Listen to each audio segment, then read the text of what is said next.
Les scolaires nigériens commémorent le 27e anniversaire des événements tragiques du 9 février 1990 où 3 étudiants ont été tués au cours d'une manifestation des scolaires. 27 ans après, les scolaires exigent toujours la lumière sur cette affaire. Les experts en matière de sécurité du Niger et des États-Unis étaient en conclave ce matin à Niamey. Ils se sont réunis pour faire le point sur l'initiative sur la gouvernance en matière de sécurité. Mesdames, Messieurs, bonsoir. Merci d'être sur la télévision. Labari pour suivre ce journal de ce jour, jeudi 9 février 2017. Je le disais dans les titres, réunion de haut niveau du comité de pilotage de l'initiative sur la gouvernance en matière de sécurité. C'était ce matin dans la salle de banquet de la primature. Cette troisième réunion a permis aux participants de faire le point sur le programme SGI et les experts nigériens et américains ont échangé sur la stratégie à mettre en place pour atteindre les objectifs, notamment la consolidation de la gouvernance des institutions de défense et de sécurité. La SGI est une initiative du gouvernement américain. Suivez plutôt. C'était en octobre 2015 que le plan d'action de l'initiative sur la gestion en matière de sécurité SGI a été signé au Niger. À cet effet, un comité de pilotage de haut niveau a été mis sur pied. Il a tenu sa troisième réunion ce jeudi à Niamey. Cette initiative est née de la nécessité de combler des lacunes constatées dans notre gouvernance du secteur. Ces lacunes vont d'une faiblesse ou même d'une absence de détermination des menaces et de leur évolution, par conséquent d'une absence de réponse cohérente, adéquate, mais aussi d'une absence de politique en matière de gestion de ressources, qu'il s'agisse des ressources humaines, de ressources matérielles ou financières. La SGI est initiée par le gouvernement américain. Je suis très satisfait du progrès réalisé dans la mise en œuvre du plan d'action du pays conjoint, le JCAP, au cours de la dernière année. Je salue les participants nigériens aux ateliers. Pour le progrès de SGI sont d'abord et avant tout le résultat de leur engagement et travail acharné tout au long de la série d'ateliers de DIRI, débuté en novembre 2015. Après près de 2 heures d'échanges et de réflexion approfondie sur les stratégies à mettre en place dans le domaine sécuritaire au Niger, le comité se dit satisfait des avancées enregistrées. Nous avons 3 axes d'intervention prioritaires qui ont été retenus dans le plan d'action conjoint entre le Niger et les États-Unis. Il s'agit dans un premier temps du cadre stratégique.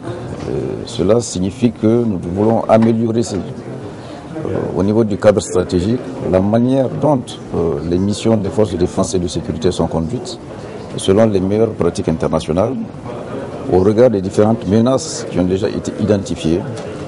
Et cela va aboutir à voir à court et à moyen terme les meilleures structures qu'il faut adapter au niveau des différents corps des forces de défense et de sécurité pour mieux faire face aux différentes menaces auxquelles nous faisons face. Le deuxième domaine d'intervention prioritaire, c'est concernant la gestion des ressources. Donc là également, il s'agit de mettre en adéquation des ressources humaines, matérielles et financières pour que ces missions-là soient conduites au mieux. Les experts américains sont là pour nous aider à mettre en œuvre cette restructuration au niveau de la gestion des ressources. Troisième domaine d'intervention qui a trait au volet communication, qui est également important parce qu'au niveau de ce volet, vous savez que le gouvernement entreprend beaucoup d'actions pour assurer la sécurité des populations. Et il faudrait que cette communication se fasse en endroit des populations, que les populations sachent exactement quels sont les efforts que le gouvernement est en train de consentir pour assurer la sécurité. Et de cette manière, les populations seront à même de pouvoir accompagner le gouvernement dans les efforts de sécurité qu'elle est en train de mener. Ce comité de pilotage de haut niveau de l'initiative sur la gestion en matière de sécurité SGI regroupe des experts nigériens en matière sécuritaire et ceux des États-Unis d'Amérique. En Afrique, 6 pays bénéficient de ce type de partenariat: le Ghana, le Kenya, le Mali, le Nigeria, la Tunisie et le Niger. Au terme des travaux, les membres du comité de pilotage participant à la 3e réunion de haut niveau de l'initiative sur la gouvernance en matière de sécurité SGI ont rendu public un communiqué final conjoint. Il est lu ici par le colonel-major Moustapha Ledru et les membres de ce comité.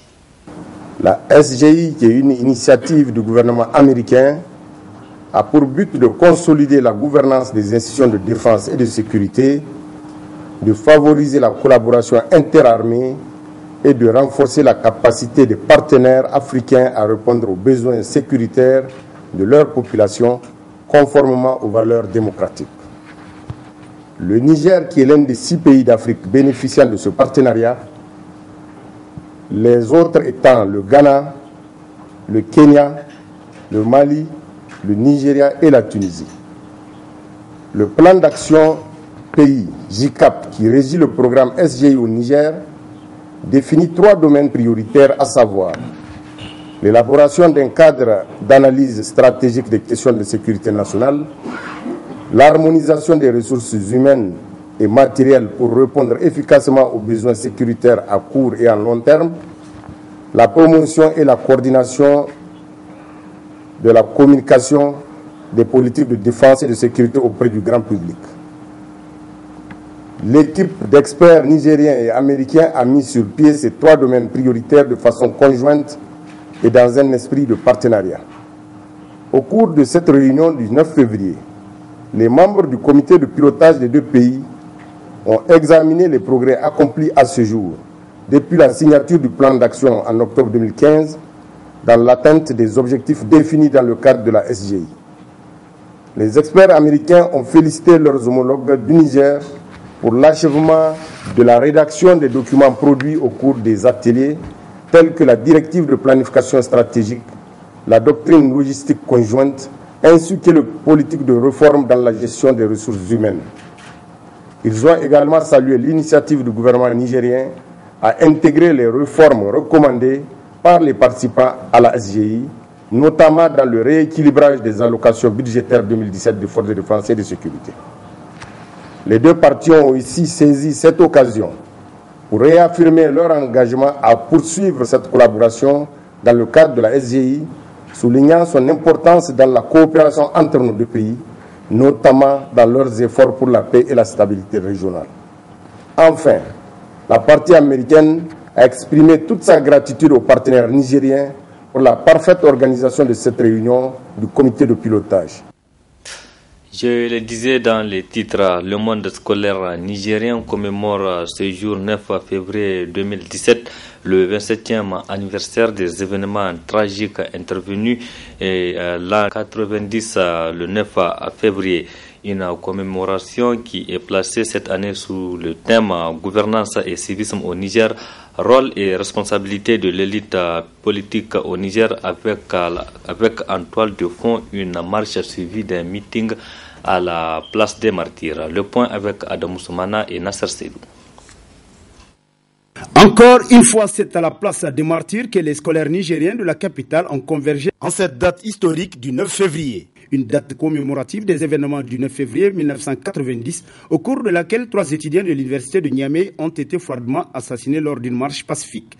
27 ans après, les scolaires réclament toujours que justice soit rendue. C'est certain de cela que notre organisation continue à revendiquer et que justice soit faite. C'est certain de cela que notre peuple continue à rester de cette impunité. Donc nous allons profiter de cette semaine pour faire appel aux responsables politiques, judiciaires de notre pays pour dépoussiérer ces dossiers, pour que justice puisse être rendue à nos militants, pour que leur âme puisse se reposer en paix. Et ceux qui ont poussé les camarades à sortir le 9 février 1990, les mêmes soucis, les mêmes préoccupations, les mêmes difficultés, ils sont sortis demander la démocratie, ils sont sortis pour demander l'amélioration des conditions de vie des scolaires et de la population nigérienne toute entière. Les mêmes mots continuent à amener notre peuple, continuent à amener les problèmes des étudiants et scolaires. Un mouvement syndical des scolaires nigériens mené de nos jours par une nouvelle génération de syndicalistes qui entend se démarquer des anciennes pratiques. Vous savez, chaque génération a sa mission, l'accomplir ou bien la trahir. Nous pensons que nous sommes en train d'accomplir notre mission. Les contextes ne sont pas les mêmes.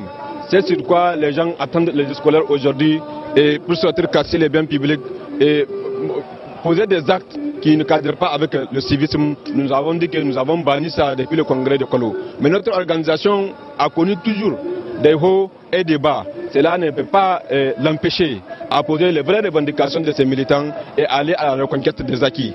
En dehors de cela, quelles sont toutes les conditions qu'il faut pour protéger la population nigérienne. Et je l'ai dit, je le répète, et les prochains jours seront difficiles pour notre organisation car nous allons user de tous les moyens qui sont à notre disposition pour d'abord réclamer l'amélioration des conditions de vie des scolaires et étudiants partout où ils se trouvent et aussi exiger de l'État de respecter les secteurs sociaux de base. Notons que cette commémoration s'étalera sur une semaine avec des activités telles un don de sang ainsi que des activités sportives et culturelles dans l'esprit du thème de cette 27e édition, à savoir gouvernance et civisme au Niger, rôle et responsabilité de l'élite politique au Niger.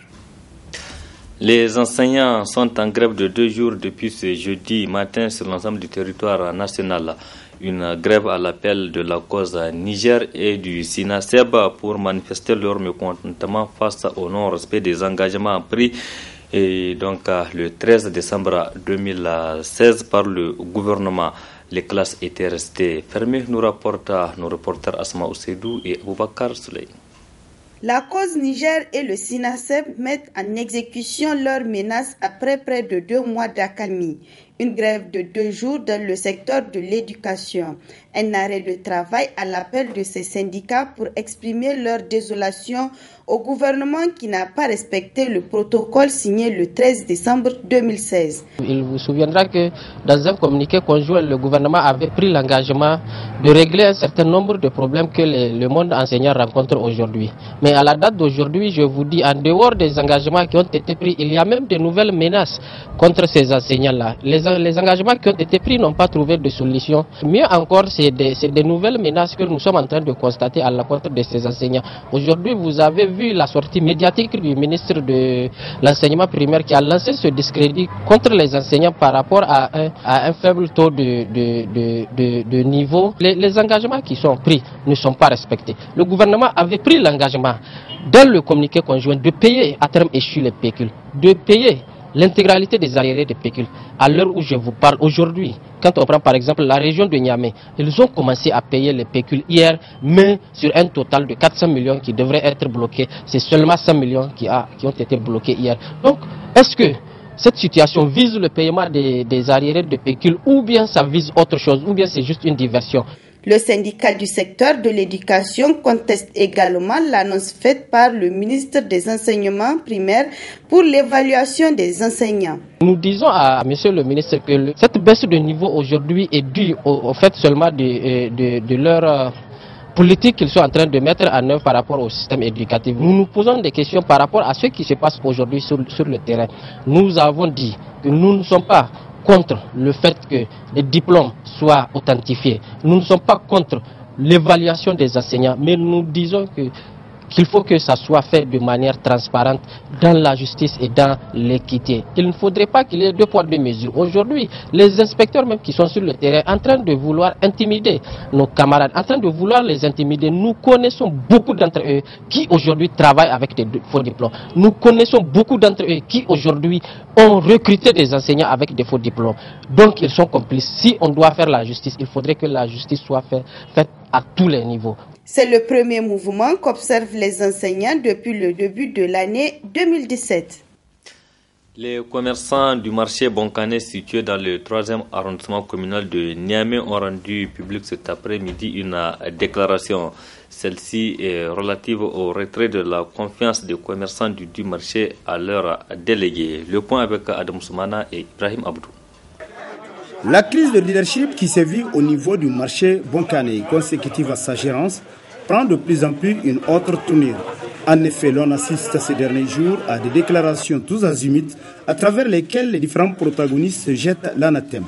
La dernière en date provient des commerçants eux-mêmes. À partir de ce jour, jeudi 9 février 2017, toutes les soi-disant délégués du marché Bonkané ont été enlevés par le commerçant du marché Bonkané.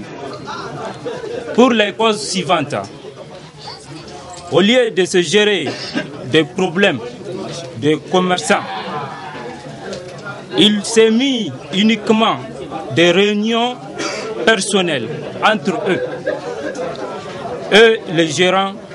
Donc, nous avons toutes les preuves. Nous ne sommes pas venus ici pour les dévoiler. Mais à partir d'aujourd'hui, nous avons mis un comité de sages. Face à cette situation, le gérant dont le départ fait l'objet de cette guéguerre par médias interposés a tenu à lever tout équivoque. Bonkane n'est pas en guerre. Bonkane n'est pas en guerre. Nous sommes en paix. Et nous ne voulons pas quand même la guerre. Et nous ne serons pas en guerre, Inch'Allah. Il n'y a pas de problème. Par rapport à l'intervention ou la déclaration des délégués hier, d'abord j'ai à vous dire qu'ils ne sont pas des délégués. Ils étaient destitués depuis 2012. Voilà la lettre de syndicat de Chekrao. Ils m'ont envoyé une lettre. Et je vais vous lire un peu le contenu de la lettre. Il dit: j'ai l'honneur de vous informer que les délégués de notre structure au sein du marché de Bonkane sont enlevés. En effet, ils s'adonnent à des activités de trouble dans le marché, malgré plusieurs rencontres que nous avons eues avec eux pour leur expliquer le rôle de délégué syndical. Ils ont dit ils n'ont aucun respect pour les hiérarchies syndicales.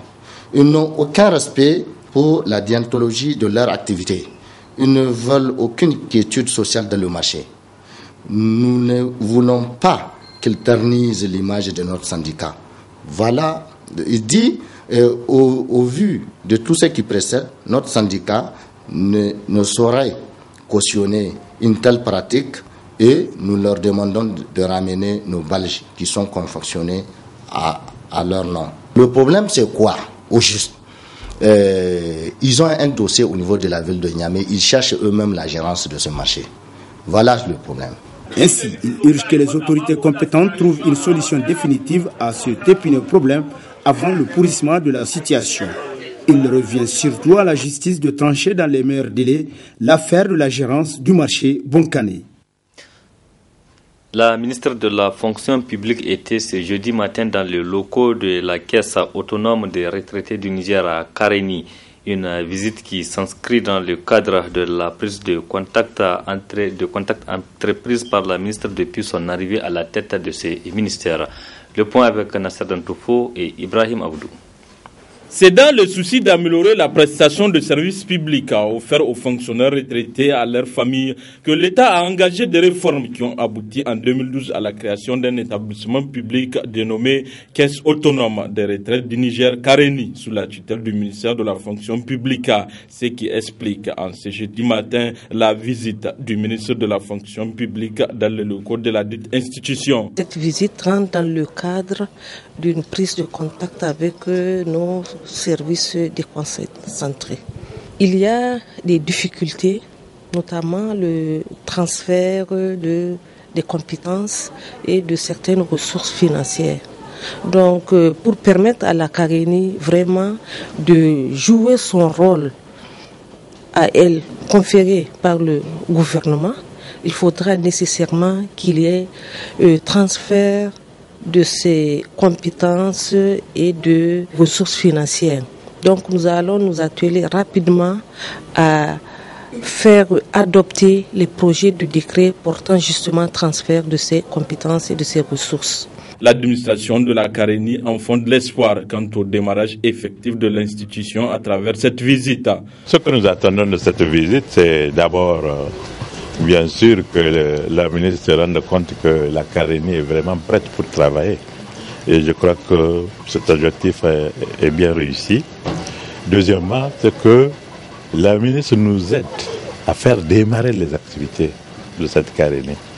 Puisque, ayant vu par elle-même comment la Kareni est préparée et organisée, elle-même, elle va faire tout pour que la Kareni dispose de ses attributions pour pouvoir commencer à alléger les souffrances de ces retraités. Parce qu'il ne s'agit pas de faire une structure sur le papier finalement qui n'a aucun impact concret sur la réalité, c'est-à-dire sur les retraités qui sont les cibles. Il s'agit pour que la Carénie d'être opérationnelle, pour que les retraités ressentent dans leur plat, ressentent dans leur vie quotidienne que vraiment les choses ont changé et que le gouvernement s'est soucié et a résolu leurs problèmes. Et je pense que la ministre va le faire. En tout cas, elle en a pris l'engagement et nous sommes tout à fait, en tout cas, d'accord avec elle que ça va se passer comme elle l'a prévu. L'objectif général visé à travers la création de la caisse est l'amélioration de la gestion administrative et financière des pensions des retraités pour le bonheur et le bien-être des fonctionnaires retraités et de leurs familles. Un mot de la culture dans ce journal, c'est pour apporter un regard sur le mouvement rap qui a cartonné au Niger en début de l'année 2000 avec notamment la création de plusieurs groupes de rap par les jeunes. Le rap, un genre musical qui avait le vent en poupe mais qui meurt à petit feu au Niger. Reportage Abdourazak Hamidou et Halidou Brema. Le rap est une forme d'expression vocale, un des 5 piliers du mouvement culturel et musical qu'est le hip-hop, ayant émergé au milieu des années 70 dans les ghettos aux États-Unis.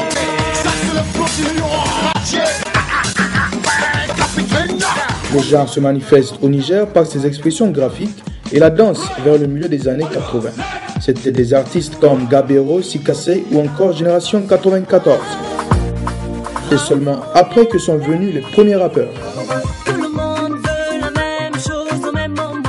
Ce mouvement, en fait, moi je suis rentré dedans vers les années 96, mais le mouvement hip-hop a commencé au Niger vers les années 94. Ça a commencé avec un groupe qu'on appelait Massacreur. Si j'ai une bonne mémoire, je ne sais pas si je me rappelle encore. Il y avait Massacreur qui était, je pense, l'un des premiers groupes. Et après, il y avait Todd One. Et ils étaient en Europe, mais ils étaient revenus souvent pour des spectacles, pour des prestations vers les années 95 jusqu'en 96. Donc on a commencé par la chorégraphie d'abord parce que il faut pas directement venir dans le rap. On a commencé par la danse. Donc jusqu'en 96 où on a commencé à faire du hip-hop avec la Calcanet, on est peut-être dans la même salle en ce moment. C'était 95, 96 si je me rappelle bien. Et il y avait Wassika qui était là. Donc, certains membres de Massacre étaient venus dans Wassika, donc c'est devenu Wassika New Pussy. Après le premier album du rap nigérien qui est Avoir du Ténéré sorti en 98 par la Calcanet, le début des années 2000 marque l'âge d'or du rap nigérien. C'est pas permis à tout le monde d'aller au studio. C'est après que la Calcanet, les Kaidan Gaskia étaient allés au studio, après Waswong, après Jack le Rebelle, après il y avait aussi DSD qui était en solo. Dans le travail, tu sens du sérieux. C'est des gens, c'est des grands frères qui, nous avions l'habitude de les suivre. Ils ont tous des salles de répétition. Ils étaient amoureux de la chose. C'était vraiment, si vous voulez, un métier en ce moment. C'était vraiment un métier pour eux. Cette génération que l'on voit, voilà, Aradik, PV, ainsi de suite, quoi. Et on a vu l'apparition de divers styles, tout ce qui est trap, afro-trap. Et depuis quelques années, ce rap brut-là a un peu disparu pour laisser place à de nouveaux genres dérivés. Mais en général, maintenant, je pense que le rap nigérien, ça va dans l'ensemble, ça évolue. Parce que ça a de l'avenir, parce que avant, nous voyons les artistes, ils organisent leurs concerts juste après les événements, ils rentrent dans leurs affaires. Mais maintenant, quelque part, pour que cette musique-là évolue. À cette date, les avis sont partagés.